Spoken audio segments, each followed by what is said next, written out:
Yeah, welcome back. So I was reading through the comments like I usually do, and I ran into several comments that I would like to respond to. The first one would be eight stringed beast. I'm going to be responding to this comment first because I think it's more refreshing to read how people are responding to what happened on the 10th of September with courage and with foresight.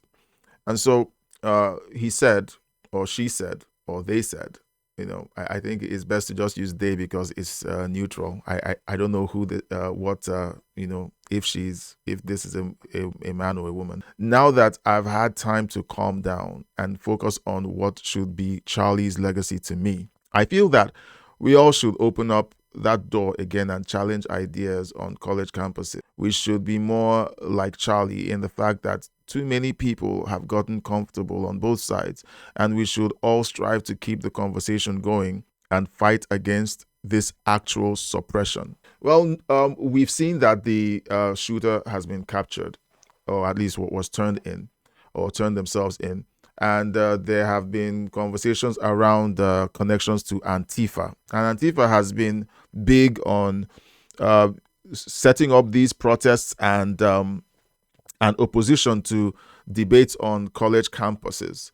So that's a good thing, and at least it tells the FBI where to start looking for the source of this devilish, demonic action that took place, on the 10th of September. Now, um, in response to what they said, I agree that the work that Charlie started on campuses has to continue. There are a lot of people right now who are pulling back on public appearances, and so perhaps the format has to be less,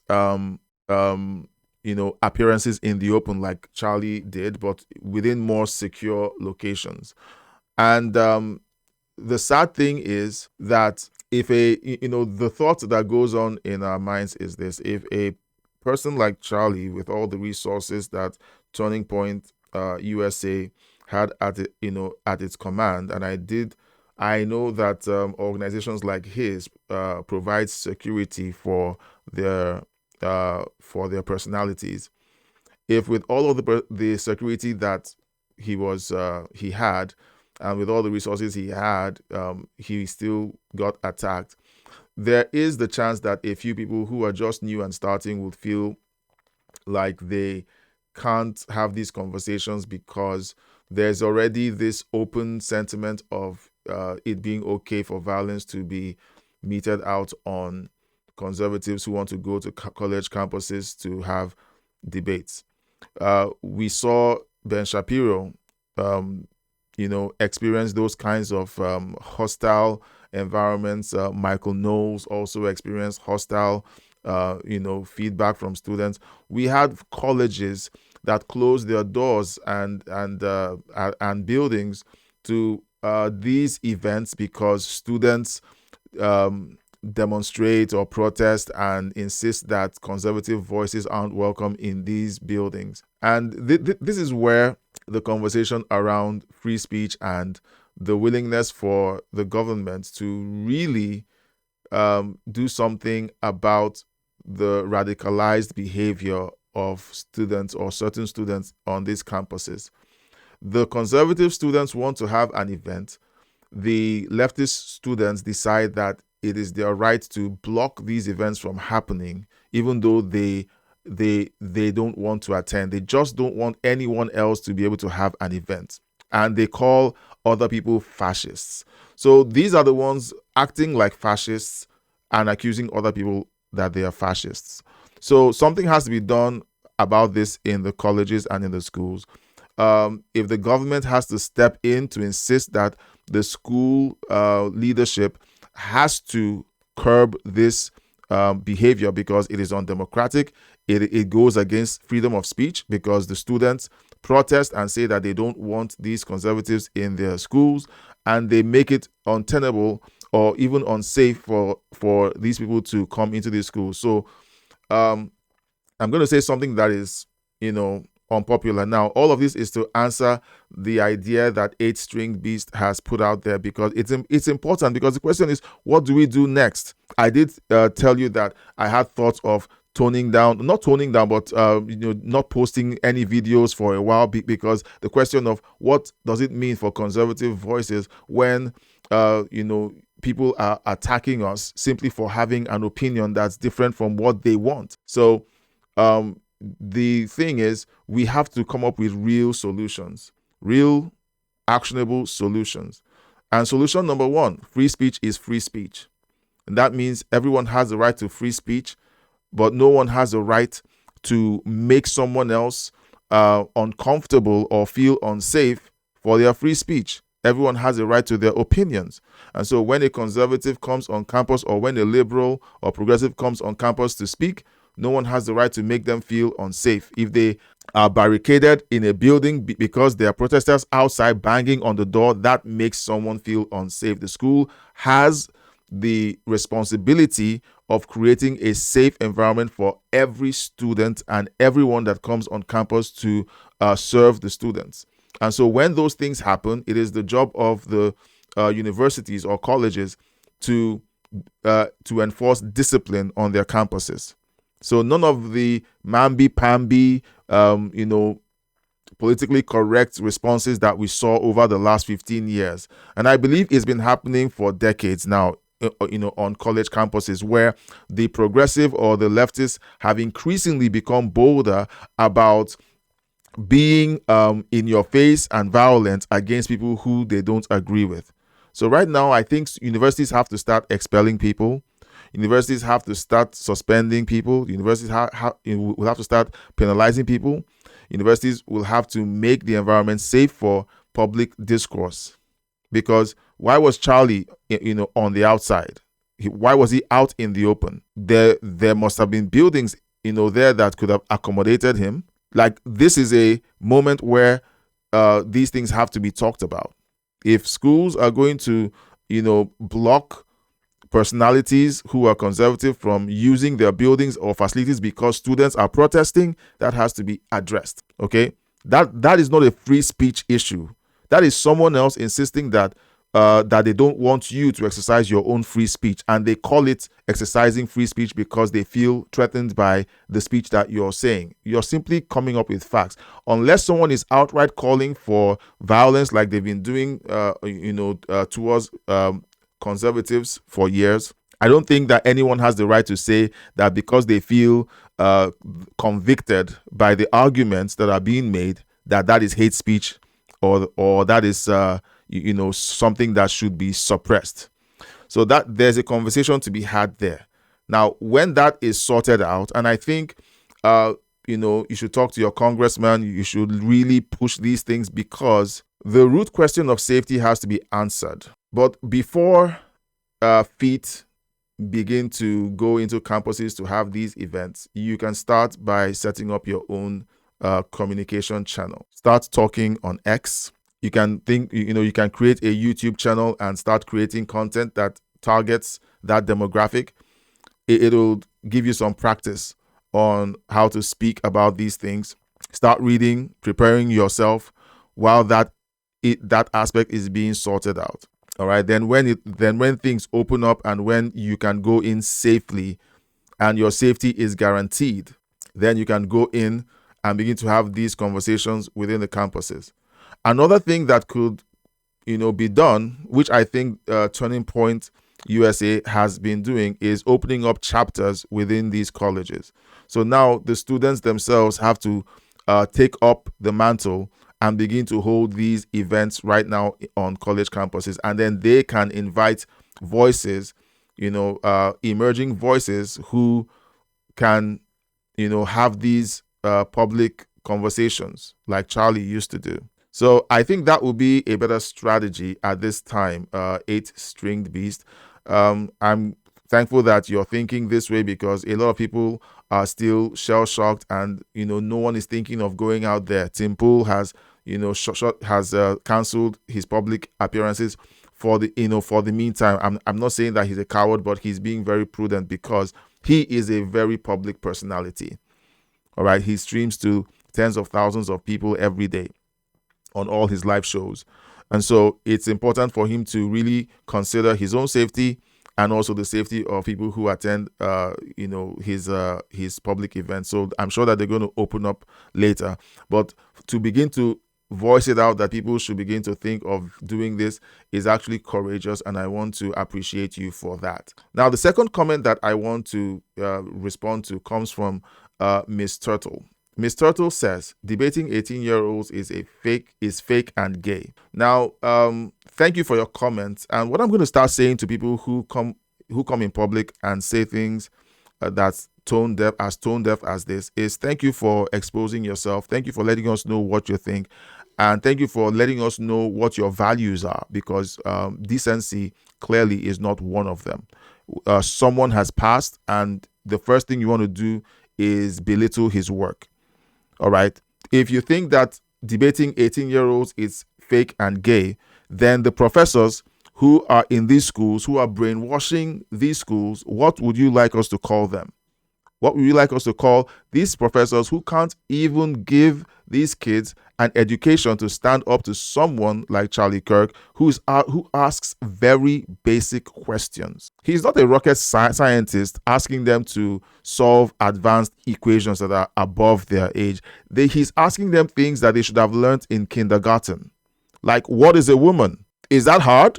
And if an 18-year-old can't answer that simple question, then the professors at those universities need to be fired.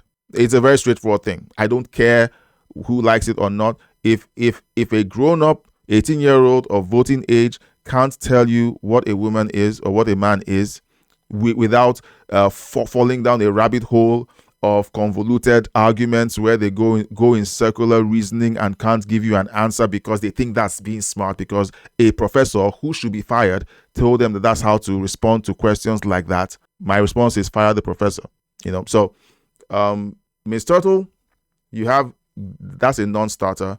When you come out in public and say stuff like that, you're going to get called out. And in my opinion, I think you should really have some introspection and think about, your attitudes towards the fact that a man died. If you don't know who he is or what he is outside of what you've been told by, the media bubble that you have been exposed to, go and find his videos and watch at least 50 or 100 of his videos. Find one where he has been mean and hateful to anyone, and then you can come out and begin to be mean and surly about him.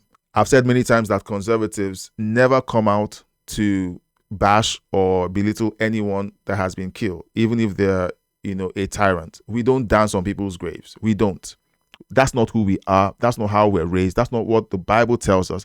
The Bible tells us not to even rejoice when our enemies fall. So that's not who we are. You're not going to catch us doing that. All right.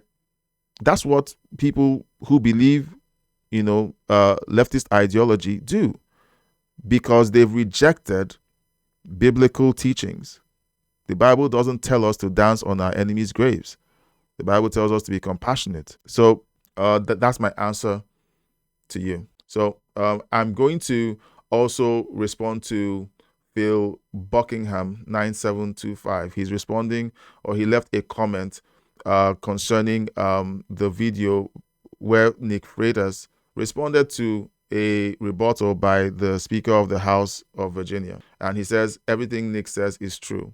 And that's the thing. I'm making a public call. Everything that I've been saying in the last few videos, find something that I've said that isn't true about Charlie, that isn't true about the leftists and the things that they've been saying for decades. Find me something that proves that everything that conservatives have been saying for years is a lie. And I'm waiting. I've been waiting for days. I'm still waiting. Winterside leaves a comment on the video where Ilhan Omar goes on Mehdi Hassan's show and says that, I don't even want to repeat the things she says. Just go ahead and watch the video. It's on the channel. And the response there is, the unfortunate reality is that evil exists. Evil people will commit evil acts. There is no reality where we can entirely remove evil from humanity. It's in our nature as much as good is. Well, Winterside, I want to correct that. All right. Evil is in humanity because of sin, and sin started from Adam. Now, whether you believe the scriptures or not, you find truth when you observe nature and you observe humanity, and you compare all of the written religious texts of the world, and then you find that the one written text that truly lets you know the true nature of the human condition is the Bible, the Christian scripture. It tells us where sin began, and it tells us the cure for sin. And it gives us a future and hope of a future where sin and evil will be totally cast out of the human experience. And so the Bible tells us that everyone is born into sin because Adam sinned. And because of that sin, it infected the entirety of the human race. But to solve that problem, God sent his son Jesus to die as a substitute for us. He laid down his life as a substitute for us. And because of that act, anyone who accepts his sacrifice will not die, but they will live. So it's very important that you learn this. Now, if you want to learn more about the journey of faith in Christianity and how that applies to everyone, because the Bible says if anyone receives him, to them he gives the power to become the sons of God, or the Son of God, or sons of God. So this is an open invitation to everyone everywhere. It's not isolated to Caucasians, because people say that Christianity is a Caucasian faith. No, it originated in the Middle East with the Jewish people. So it's not a white religion, but the invitation has been given to everyone everywhere to receive and accept. And the reality of the redeeming work of Jesus can be made available to you every single time. If you listen to Charlie, he would always give this message to anyone who would listen, that Jesus is the way. Okay, so next comment. Still on the same video on Ilan Omar. After Thanks says, "Thank you, brother, for posting this important video. I appreciate you, After Thanks. Thank you so much for leaving your comments. It is refreshing to hear feedback from you. I want to connect with people who actually appreciate common sense, but at the same time, I would love for what we're doing here to grow to the point where we can speak to more people. This isn't the usual format of my content. So most of you are meeting this format because of the tragedy that we saw on September 10th. But all things work together for good for those who love God and those who are called, according to his promise. If this is the way we get to meet and find out about each other, well, glory to God. So it's my pleasure to make your acquaintance, and I hope you stick around and subscribe and share these videos. And I would like those of you who feel like there's something here to please consider joining the membership of this channel. It is a way of supporting the channel financially. I would like to do this full time and pay attention to what's going on in culture and in the news, and give a balanced Christian take on everything. So that's what I'm trying to do here. So if you think that this is something that you can get behind, please consider joining the membership. There are perks in there. There's going to be ways that we can connect personally and get closer to each other and talk and share ideas about, like what was said earlier about reopening campus outreaches. We need to have those kinds of conversations within our small communities. What happened to Charlie Kirk is horrible, but you know what? The thing about persecution is that, the blood of the martyr, one of the church fathers said, is the seed of the church. Every time people who are hateful to the message of Jesus Christ kills one of us, we grow. Persecution causes us to grow. It doesn't destroy us. It causes us to grow. And that's what the leftists don't realize. They've gone as far as they can go because they think that when you kill the body, then you've destroyed everything, because they don't know, or they don't accept that there's a life after death. But those of us who do know that, accept that, due to the sacrifice of one of us mirroring the sacrifice of Jesus, we are encouraged and emboldened, and courage comes into our souls, telling us we need to go out there and honor Jesus and honor the sacrifice of our brothers and sisters who lay down their lives so that we can so that we can hear the message, have access to the things that they had to teach us, and take the message forward. So thank you, After Thanks, for that comment. All right. Ernie, you said these two are pathological liars. Well, I have in the video shown that they lied about everything that they said. So thank you so much, Ernie. Let's see. So I don't know if this is appropriate. Let me know in the comment section. But I think there's a commenter who tried to lighten the mood, and I'm torn because it's good to laugh. It's good to get some levity, but we're still in a deep season of mourning. I feel like I lost a brother. So laughing for me feels a little out of place. I'm laughing, and there's tears right on the boundary, on the border of me laughing right now. So Saucios or Saucy Sauce said, "I'm very offended as a lefty. The fact that you assume the way I write with a pencil determines whether or not I'm offended by Charlie Kirk is handist."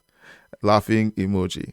Well, I'm sure Saucy Sauce wanted to kind of lighten the mood, and I appreciate that. Thank you so much for that comment. I didn't know what to do about it last night, or do with it last night. I was up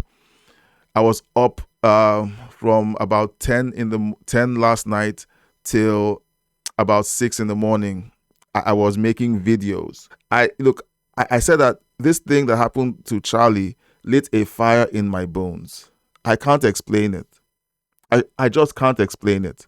It's like all of the things that I believe God has put in my soul to put out in the world. It's like I just have to get it out now. I'm 48 years old. Charlie died at 31. I haven't accomplished a fraction of what he was able to do in his short time here on earth. I feel challenged. And so I would like to challenge you. Okay, going back to what 8-String Beast said. Thank you, 8-String Beast, for opening up this conversation with so much fire. Let's do that. Let's go out there. Let's carry on the work that Charlie did. For those of us who are called into that space of talking to young people on campuses, let's do that. Let's take courage. Let's not shrivel and die, because that's not who we are. The blood of the martyrs is the seed of the church. This movement, the movement I'm referring to, we talk about the conservative movement, and the conservative movement is simply the political expression of the Christian faith. It is a movement that believes everything that Jesus teaches, everything we see in the Bible, the rule of the 10 commandments in society. That is what the conservative movement is all about. And so this movement has just been reinvigorated by the murder or the martyring of our brother Charlie. Now, if you're listening and you don't consider yourself a Christian, all right, that's fine. All right. But you believe these things that we believe, and you want to know more, and you want to connect, that's fine. So I'm inviting you to hop on. All right. Don't just be a lurker. Engage, subscribe, like, share the video.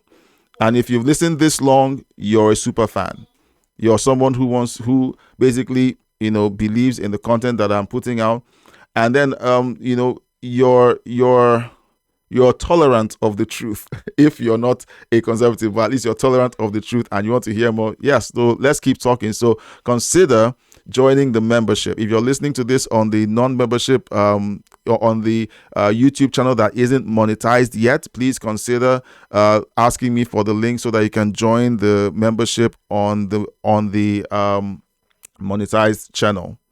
I would love for you to be a part of what we're talking about. Okay, so please let us connect. Let us talk about this. Let us figure out ways of helping each other. It's very important that we get to be around each other, because we should all be aware that we're not alone. We should form this community, encourage each other. That thing that you want to do, you need a community to let you know that you can do it and helps you, move forward and supports you. So let's make that happen. So please consider joining the community. Support this video with a super thank. Contribute somehow to the growth of the channel. It comes in very handy. This is huge that some of us are thinking this way. So 8 String Beast, I hope I see you in the membership channels or membership section, so that we can really start supporting each other that way. Right. Thank you so much for being a part of this conversation and for watching this video. And until next time, God bless you.